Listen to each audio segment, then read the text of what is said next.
A cataclysmic deluge engulfs Guangdong as 4 colossal hydropower dams unleash a merciless torrent, transforming the province into a sprawling, muddy abyss. In Dongguan, on September 22, 2025, the once thriving city drowns under an unrelenting inland sea. But the terror is far from over. Super Typhoon Ragasa, the 18th storm of a brutal season, surges to a monstrous Category 18, its ferocious winds, capable of toppling warships, barreling toward Guangdong's southern coast, threatening annihilation. Since September 20th, the remnants of Typhoon Mitag have pummeled the region with torrential rains, forcing multiple reservoirs to open their floodgates in a desperate bid to manage the deluge.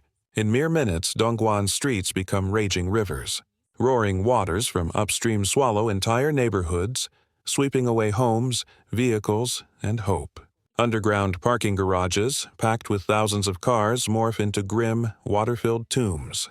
Golden lights from basement lamps flicker and die, consumed by the cold, suffocating darkness as floodwaters rise to the ceilings.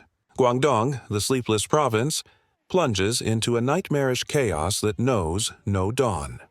The Dongguan Water Resources Bureau reports that the Songmushan Reservoir began its release at 9 p.m. on September 21st, discharging a staggering 20 cubic meters per second. Downstream villages Songmushan, Shuiping, Yangwu, Xinmalian, Taibian, Yangyang, Shabu, and Shuiku received frantic warnings to avoid drainage channels.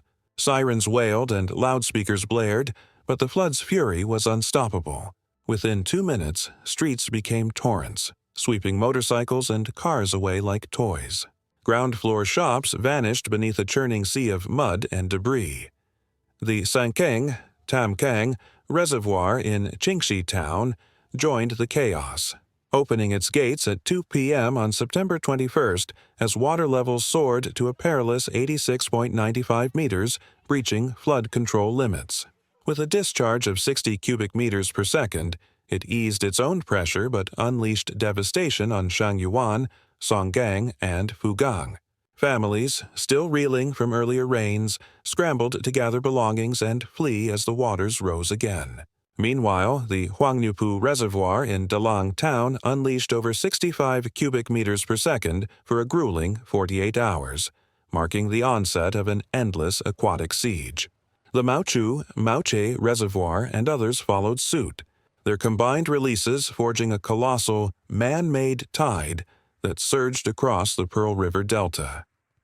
Residents in Qingtai, Tietong Dali Songxia Liheng Junren, and Changshantu clung to flashlights, climbing to upper floors as loudspeakers roared, "Stay away from the flood channel, protect your lives."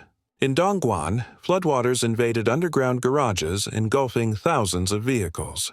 Luxury sedans and new cars bobbed helplessly in filthy water, windows choked with debris. In Foshan, high-rise parking basements submerged under 3 meters of water, leaving behind scenes of apocalyptic ruin, mud-caked vehicles, moss-covered wreckage, and rusted shutters. Car owners stood frozen, watching their livelihoods dissolve into worthless scrap. Above ground, the devastation was no less harrowing. Once bustling boulevards became rivers of floating signs. Ground-floor shops disappeared under murky waves, their goods ruined as shopkeepers waded waist-deep to salvage what they could. Power outages plunged entire districts into eerie silence, broken only by the roar of rushing water and desperate cries for help from rooftops.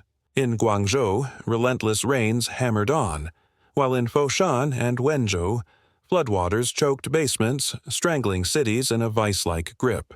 Rescuers and residents waded chest-deep, clutching children and food supplies. Haunted by memories of past floods, yet this disaster struck with unmatched speed and savagery. As Guangdong reels, a far greater terror looms.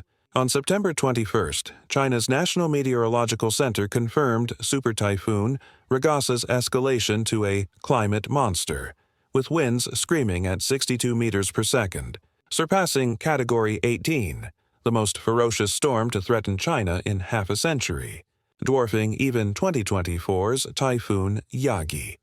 Racing toward the Guangdong-Hainan coastline, ragasa aligns with astronomical tides, threatening to drown the region entirely. From September 23 to 25, torrential rains of up to 280 millimeters could pummel Guangdong, Guangxi, Fujian, Jiangsu, and Anhui, risking the collapse of already strained flood defenses, bridges, and reservoirs. The horror deepens with a rare and terrifying twist.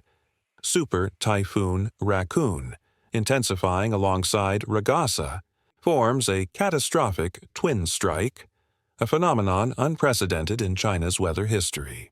Experts warn of an unimaginable double disaster as Guangdong teeters on the brink. Provincial authorities issued dire alerts, bracing for massive power outages, paralyzed transport, and destruction rivaling 2018's Typhoon Mangkhut. Emergency shelters swelled with hundreds of thousands of evacuees.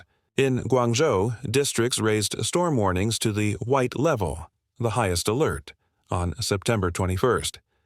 Families taped X marks on windows to prevent shattering glass, rushing children to community shelters as gale force winds at level 11 tore through, scattering leaves into the stormy night. Guangdong stands on the edge of survival, caught between the relentless floods from reservoir releases and the apocalyptic wrath of Super Typhoon Ragasa, with its twin raccoon lurking close behind. Residents brace for a dark autumn, as water and wind conspire in a merciless assault. Meteorologists warn that Ragasa's deluge, combined with reservoir discharges and peak tides, could unleash a historic catastrophe, swallowing the Pearl River Delta in an unprecedented disaster.